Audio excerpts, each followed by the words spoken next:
Selamat datang di Gelora News, berita sepekan Partai Gelora Indonesia bersama saya Bilkis Mutia.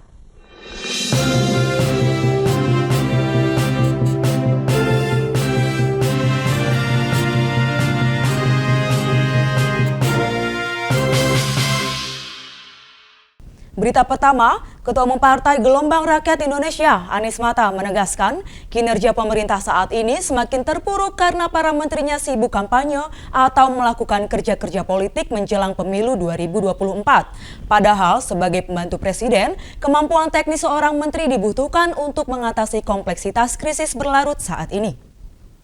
Hal itu disampaikannya dalam diskusi Gelora Talk bertajuk tema Kasakusuk Politik Aji Mumpung 2024, bagaimana sikap Presiden yang digelar secara daring Rabu 18 Mei 2022 petang. Ruang diskusi itu dihadiri oleh aktivis demokrasi Syahganda Nainggolan, Direktur Eksekutif Indonesia Political Review Ujang Komarudin, dan Direktur Eksekutif Indobarometer Muhammad Kodari. Mereka adalah pembantu presiden yang diangkat dengan asumsi bahwa mereka memiliki kemampuan teknis dalam bidang di mana mereka ditunjuk oleh presiden sebagai pembantu. Karena jabatan kementerian itu adalah jabatan yang tidak dipertaruhkan melalui pemilihan, melainkan pengangkatan. Apapun dasar pertimbangan presiden mengangkat seseorang menjadi menteri, menteri adalah pembantu presiden yang mempunyai tugas teknokrasi, tugas yang bersifat teknis, yang spesifik, dan memerlukan juga kemampuan teknis untuk menjalankan tugas itu. Jadi jika seseorang diangkat misalnya menjadi menteri BUMN, artinya presiden percaya kepada orang itu bahwa dia mampu menyelesaikan persoalan-persoalan yang dihadapi oleh BUMN. Kira-kira kan seperti itu asumsi dasarnya.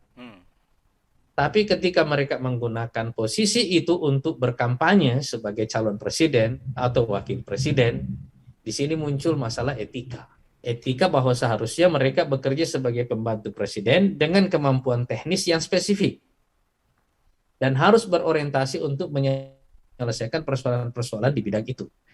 Jadi sebenarnya ada semacam kemirisan bahwa ketika Garuda menjelang bangkrut, menterinya berkampanye sedemikian rupa gitu. Berita selanjutnya, Dewan Pimpinan Nasional Partai Gelombang Rakyat Indonesia mulai menerima berkas verifikasi partai politik peserta pemilu 2024 dari 34 Dewan Pimpinan Wilayah sebagai bentuk kesiapan Partai Gelora dalam mengikuti proses verifikasi parpol KPU di bulan Agustus mendatang. DPW Partai Gelora Kalimantan Selatan menjadi DPW pertama yang menyerahkan berkas untuk keperluan verifikasi parpol kepada DPN Partai Gelora Indonesia pada Selasa 17 Mei 2022 lalu.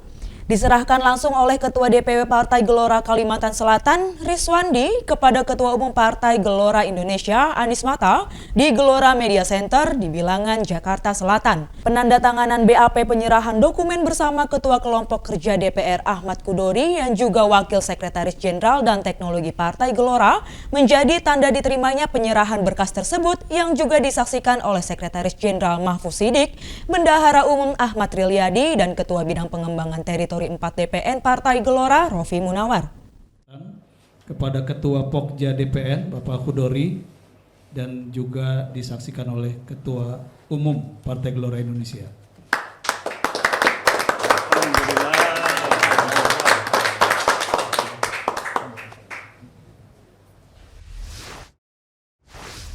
Berita berikutnya, Partai Gelora Depok menggelar halal bihalal di kediaman Ketua Bidang Jaringan dan Kerjasama Lembaga DPN Ratu Ratna Damayani pada Minggu 15 Mei 2022. Menurut Ratu, halal bihalal yang dihadiri anggota DPD, DPC, dan Bacalek Partai Gelora Depok itu tidak hanya menjadi momen berhari raya dan saling bermaafan, namun juga menjadi oase dari perjalanan menuju kemenangan.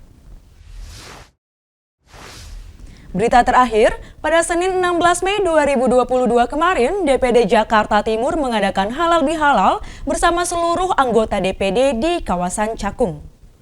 Dalam kesempatan yang dihadiri Triwi Saksana dan Selamat Nurdin selaku Ketua dan Wakil Ketua DPW Partai Gelora DKI Jakarta itu, diresmikan pula Kesekretariatan Pemenangan Pemilu 2024 dan Lembaga Advokat Bantuan Hukum di DPD Jakarta Timur. Ketua DPD Arief Priambodo mengungkapkan, kader DPD, DPC hingga PAC Jakarta Timur sudah siap untuk menjalankan langkah demi langkah untuk pemenangan pemilu 2024 mendatang. Sekian Gelora News pekan ini, saya Bilkis Mutiah pamit undur diri. Saksikan Gelora News setiap Sabtu pukul 7 pagi hanya di Gelora TV. Selamat berakhir pekan.